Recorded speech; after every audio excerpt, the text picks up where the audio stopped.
আগো বাবা দাঁড়ান, 20 টাকা না নিয়েই চলে যাচ্ছিলেন।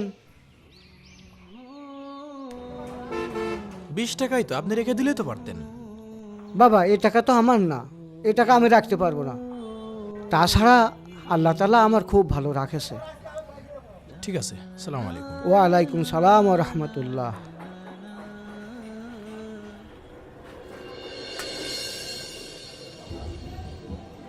ভাই, আমি তো ওই দোকানে ভুল করে ওয়ালেট রেখে এসেছি।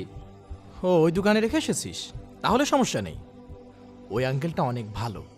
ওইসব সততার কথা বাদ দাও, ওয়ালেটের ভিতর 20,000 টাকা ছিল। 20,000 টাকা হাতে পালি যাত্রার ইমানই নষ্ট হয়ে যায়। তুমি এক কাজ করো, চলো আমার সাথে চলো। আচ্ছা ঠিক আছে, চল।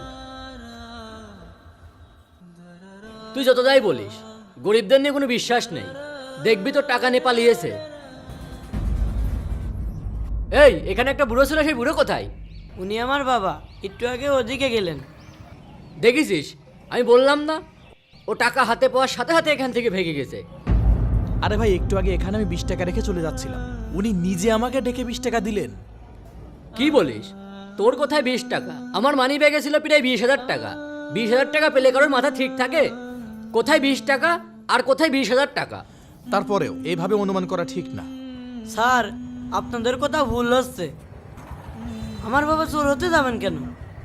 ওনার কি যেন একটা প্রয়োজনীয় কাজের কথা মনে পড়ে গেল, তাই জন্যে চলে গেলেন। উনি হয়তো একটু পরেই চলে আসবেন। আপনারা এখানে দাঁড়ান।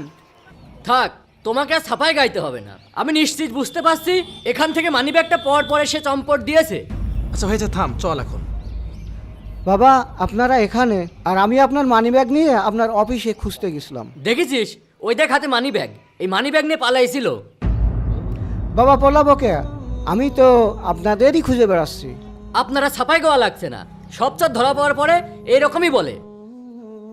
আপনার কথাও ভুল হচ্ছে। আমি আপনার টাকা চুরি করলে মানিব্যাগ নিয়ে এখানে ফিরে আসতাম? হ্যাঁ হ্যাঁ, আর যুক্তি দেখেন না। দেন আমার মানি ব্যাগ দেন, দেখি সব ঠিকঠাক আছে নাকি। আরে, টাকা তো সবই আছে। তুই শুধু শুধু ওনাকে চোরের বদনাম দিলি।